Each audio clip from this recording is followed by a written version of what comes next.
Hey guys, it's Kaylee. Welcome back to my channel, or welcome if you are new. If you are new, hi, nice to meet you. My name is Kaylee and I am an online reseller. I sell on sites like eBay and Poshmark, and typically I'm picking up used clothing and shoes from thrift stores and flipping them online for a profit. So I started a new series, and it is basically like a keyword series. Whenever you are listing on eBay or Poshmark, or really any of the reselling sites, one of the most important things that you can do is put the right keywords in your titles and in your descriptions to make sure that the right buyer comes along, can find your listing really quickly, and then purchase it. And if you're not putting the right keywords in, or if you're putting really vague descriptions or vague keywords in, it makes it pretty hard for a buyer to find specifically what they're looking for, and they may never end up coming to your listing. So that's why I started this series, to give you guys some specific keywords that maybe you didn't know about, or maybe you did know about them and it could remind you to use them in your listing. So today I'm going to go over 5 keywords, and they're just pretty random, I'm going to be honest, just some that I've come across over the last couple of weeks, and then I will share my screen of what I'm looking at on my computer and pop it over right here so that you know exactly what I'm talking about and you have a visual. So the first word we're going to start with is tweed. Now, typically you're going to find a tweed material on things like blazers, skirts, but it is more of a business to business casual kind of a fabric. So when looking up tweed, tweed is defined on just a Google search as a rough woolen fabric. And I think that that would accurately describe it. And when I show you the pictures, you'll probably notice that you've come across tweed before and you just didn't know what it was called. Search tweed blazer, and this is popular in both men's and women's. So here are what some tweed blazers look like. This is a really good example. This is probably what you'll come across most often that will be able to really identify a tweed fabric for you. So whenever you come across this texture, this is typically what it looks like, but it's just woven fabric and it gives it kind of a rough look. Here's another example, and I'm picking these specific photos because I feel like tweed has been used for a long time, and I feel like there are a lot of vintage pieces that use the tweed fabric, but when you're searching for something modern and you want something that people are looking for now, these are the kinds of colors and kind of aesthetic that I would look for in a tweed blazer. Now, I do pick up quite a few tweed blazers in both men's and women's. I'd say some of the most popular brands for me are brands like Talbot's or Ann Taylor Loft, some of the more business casual kind of brands. And when you are looking through blazers, those brands aren't always great to pick up in blazers, but if you come across specifically tweed blazers, it can up the value a little bit. All right, the next word is kilty, and this is most often found in kilty tassel loafers, and you're usually going to find that in the men's shoe department. So this kind of style can really add value, because if you are putting kilty tassel loafer in your title, you're going to get the buyer looking specifically for that style of shoe. So a kilty tassel loafer is defined as a type of slip-on shoe that has a decorative yet practical fringe leather panel that covers the instep. The extended tongue feature is meant to protect the instep and keep laces from snagging. Just looking at a few images here, I'm sure you've probably come across these at your thrift store, and maybe you are picking them up and listing them, but you're not putting the word kilty in your title. That is a really important word, and like I said, can bring the right specific buyer to your listing. So I'll just pull up this photo here. So what makes it the kilty tassel loafer is the fringe detail that is here, and then the tassels obviously on top of that. Really easy to identify. They come in many different colors. Now, I definitely don't pick up every kilty tassel loafer that I look for, but there are certain brands where this style of shoe can do really well. Off the top of my head, I pick up a lot of Cole Haan kilty tassel loafers, but I would definitely say that you need to do your comps and look up specific comps with the words Kilty tassel loafer when you do a search to check your solds. All right, the next word is kind of a 2-for-1, but I wanted to define the difference between a car coat and a pea coat. And really the key word is car coat, and a lot of people mistake them for pea coats, and they're very, very similar, but there are slight differences. And if you have a car coat, you're definitely want to put car coat in your title. So I'm just going to read off of a quick Google search for the differences between the two. So car coats are usually longer, they hit at the mid-thigh, while pea coats usually sit at the waist. Pea coats tend to have bigger buttons, and they sometimes have anchors on them. And then car coats usually have extra pockets on them, usually because the fabric is longer and there's more area to have more pockets. And then the pea coats are usually made out of wool, usually. Car coats can be made out of several different things, but wool is a popular fabric with car coats. So I had a little bit of fun doing some research about the history of car coats, but apparently car coats that style was originally created when people were driving automobiles with the top down, and it was made of really heavy, thick material, typically wool, but they're made a lot thicker for when you're driving around with the top down to protect you from the weather and the temperature, basically. So I thought that that was kind of a cool fact.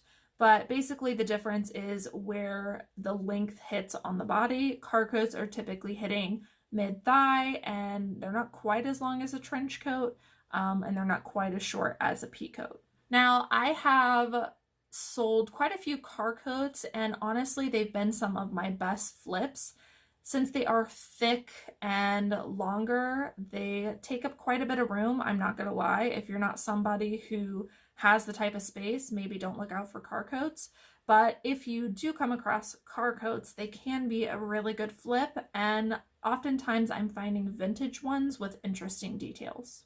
So car coats can be both a men's and a women's style, and I'll just pull up a couple here so that you can see.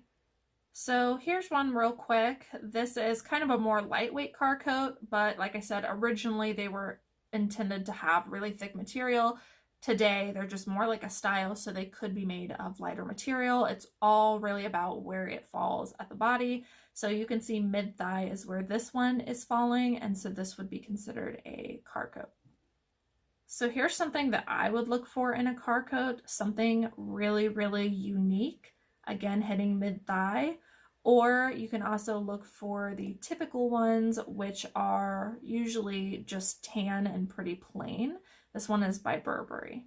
I think car coats can be a staple item in a lot of people's closets, so be on the lookout for car coats, and make sure that you are differentiating in your titles depending on which coat you have between a pea coat and a car coat. So I was recently talking with another YouTuber and also a subscriber. We were discussing her starting to resell, and she was telling me that what she would really like to resell is a focus on dresses and skirts and modest fashion, because that's what she grew up in. And since that word got triggered in my head, I wanted to include that in today's video, because modest is definitely a key word that people search for, and I think dresses and skirts are pretty well known for people looking for a modest type of dress or a modest type of skirt. So I'm just gonna quickly read the definition of modest fashion, but I mean it's pretty self-explanatory, but it's basically referring to fashion trend where women are wearing less skin revealing clothes. And I personally love both styles of fashion. I know a lot of companies for a while were only making short stuff. It was all about being revealing, and I think we're starting to move back towards a more modest trend. A lot of companies are really focused on midi-length dresses and skirts, which I think is really cool, and I would consider that to be more modest fashion because of where it is falling and how much of the body it is covering up. So if you do come across something that is cute and modest, I think it's definitely well worth it to put the word modest in your title, because there are people searching for those terms. A lot of the times people are also looking for modest clothing to wear to work. You know, businesses probably frown upon showing too much of a v-neck. Sorry, I had an interruption because my DoorDash order just got here, so I'm gonna finish up this video because I'm starving. Okay, so we were talking about modest clothing, and I wanted to pull up a couple pictures of dresses. I just typed in modest dresses so you can get an idea of what I'm talking about. So I think when people hear the word modest, they think of frumpy, but there are a lot of so cute modest clothing, and I think modest is a term a lot of business women look for, because your business employer probably, if you have to dress business to business casual, they probably don't want you wearing, you know, v-necks, deep cut v-necks, showing too much skin. I know that when I was in the corporate world, we had a dress code, and it basically defined what kind of clothes I had to wear, and they did say nothing too revealing. I know that when I wore, this is a management position, when I wore skirts, they had to be a certain length, and I also had to wear tights if I wore a skirt. So a lot of employers are still requiring that, and so I do think that this is a popular search term in the business world. So this is mainly going to refer to women's fashion, but I did want to show you a couple examples of really cute, modest clothing. And sometimes when you're picking up these pieces, you might already have them in your closet, but it doesn't trigger in your mind to use the word modest, although you can capture a different audience and bring them to your listing. So here's a couple examples that I like of some really cute, casual to business, modest clothing. You know, it can be formal, it can be casual, but I think it really just matters about how much of the body you're covering. And I think something can be considered modest, even if it is a little bit form-fitting. So keep that in mind. If you've got room in your title, you can definitely add the word modest in your title. All right, and the very last word I wanted to share with you was the word jacquard. Jacquard. I need to look up how to pronounce this really quick. Hold on. I do this a lot in my videos where I'll say something and then I'll correct myself saying that it might be pronounced another way, and I really just don't know, and it would probably do us all some good if I just looked it up and figured it out. Jacquard. Jacquard. Okay, so jacquard. So the next word is jacquard, and it refers to a type of print on fabric. So the definition's kind of confusing, but it is a type of cloth featuring an intricate pattern woven basically into the fabric versus being printed on top of the fabric. So I feel like this term can fall under a bunch of different things, and I'll show you what I mean. So if I just show you some things on Google Images of jacquard print, I mean, it just basically refers to fabric that's woven in versus being printed on top of. And that could, like I said, be referred to with almost anything. But what I most often see this used for on sites like eBay and Poshmark is when it's more of a metallic-y like print. So jacquard is oftentimes used with materials of silk where different colors of silk are woven in. And like I said, this can fall under so many categories, but if I were going to use this search term on eBay or on Poshmark or other sites, this is most often what people are looking for when they search that. So this is a silky like material, and often it has usually some kind of metallic sheen to it, and that would be considered the jacquard print. I'll show you a couple more examples. So here's another one. Like I said, this term could be used in pretty much any fabric that's not printed on top of and just woven into, but I wouldn't use it unless you were using it for this kind of fabric where it's got some metallic flex through it from the intricate details of the threading. I find that when people are searching, that is what they're looking for. And so if I have a fabric like this, I will put it into my title.